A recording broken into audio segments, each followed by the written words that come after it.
नमस्कार दोस्तों, मेरे YouTube चैनल पर आप सभी का स्वागत है। आज मैं आपके सामने लेके आया हूँ कक्षा 12वीं जीव विज्ञान। ठीक है, जो सभी बोर्ड के लिए है और खासकर सीजी बोर्ड के लिए।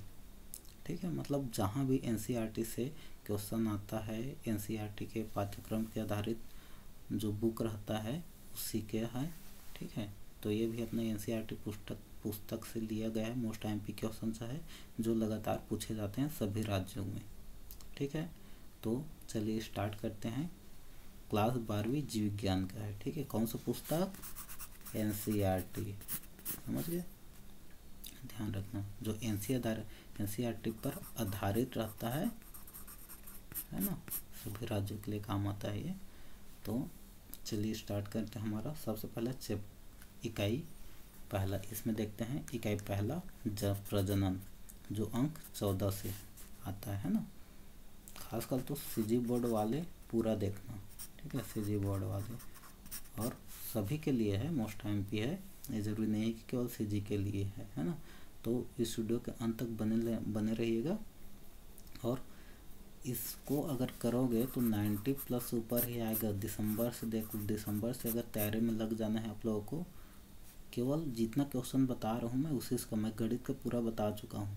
ठीक है, मैथ का। अब हम देखते हैं जीव विज्ञान का। तो 90+ लाना है, तो जो क्वेश्चन मैं बता रहा हूँ उसी को करके जाना है। उसके अलावा एक भी क्वेश्चन नहीं करना है। ठीक है, भरोसा रखिए। समझ गए? तो चलिए चैप्टर पहला, इकाई पहला क्या है? प्रजनन। इसका 14 अंक आता है इस इकाई से। तो इसका चैप्टर पहला देखते हैं। चैप्टर पहला का पहला क्वेश्चन, जनन की अच्छी विधि कौन सी होती है, समझाइए। ठीक है, दूसरा क्वेश्चन है अलैंगिक जनन के 3 लाभ लिखिए। ठीक, तीसरा क्वेश्चन है अलैंगिक जनन द्वारा बनी संतति को क्लोन क्यों कहा जाता है। चौथा क्वेश्चन है कायिक प्रवर्धन से आप क्या समझते हैं, उदाहरण सहित लिखिए। बाह्य निषेचन की व्याख्या कीजिए, इसके नुकसान लिखिए। ठीक है, पूरा देखते हैं। गुटी क्या है, समझ में आ गया? चलिए अब चैप्टर 2 देखते हैं हम लोग।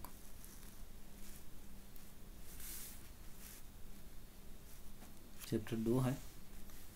चैप्टर 2 का पहला प्रश्न है लघु बीजाणुधीन तथा गुरु बीजाणुधीन धानी में अंतर लिखिए। बहुभ्रूणता क्या है?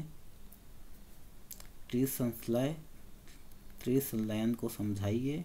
चौथा क्वेश्चन है विपुंसन क्या है?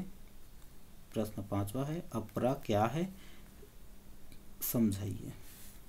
उसके बाद देखते हैं एक सेल को आभासी फल क्यों कहा, एक सेब ना, सेब मतलब सेव। ठीक है, एक सेब को आभासी फल क्यों कहा जाता है? पुष्प का कौन सा भाग फल की रचना करती है? पुष्प का कौन सा भाग फल की रचना करती है? Very most MP question. ठीक है, अब देखते हैं चैप्टर 3 में से मोस्ट MP क्वेश्चन।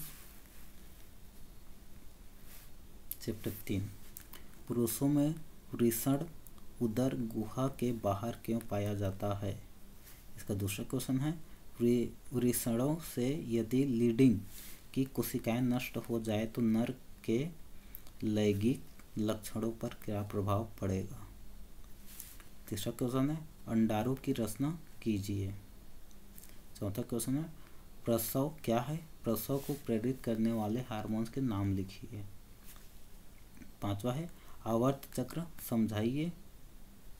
6वां क्वेश्चन मादा प्रजनन तंत्र में फेरोधियन नलिका कहाँ स्थित होते हैं, इसका महत्व क्या है? यह हो गया हमारा 3 तक। ठीक है, अब अध्याय 4 देखेंगे। ठीक है, चलिए अध्याय 4 में आ जाते हैं हम लोग। यह है हमारा चैप्टर 4। ठीक है, अध्याय 4। इसका पहला क्वेश्चन है हमारा ट्यूबैक्टोरी और वैस्लोक्लोलिन को समझाइए, टोकी को समझाइए। ठीक है, दूसरा क्वेश्चन है एग्नियोसेटेसिस क्या है? तीसरा क्वेश्चन है GIFT क्या है? चौथा है परक नली शिशु कैसे प्राप्त किए जा सकते हैं? उसके बाद है जनन ग्रंथि को हटाना गर्भ निरोधकों का विकल्प नहीं माना जाता है, क्यों? ये हमारा इकाई 1 का हो गया। ठीक है, इकाई 1 का केवल IMP क्वेश्चन देखे हैं। अब इकाई 2 का भी देखेंगे, लेकिन नेक्स्ट वीडियो में। ठीक है, ये लंबा हो जाएगा, इसलिए इसका नेक्स्ट वीडियो में देखेंगे इकाई 2 के लिए। चलिए, इकाई 2 का IMP क्वेश्चन के लिए अगले वीडियो पर मिलते हैं। तब तक के लिए बाय।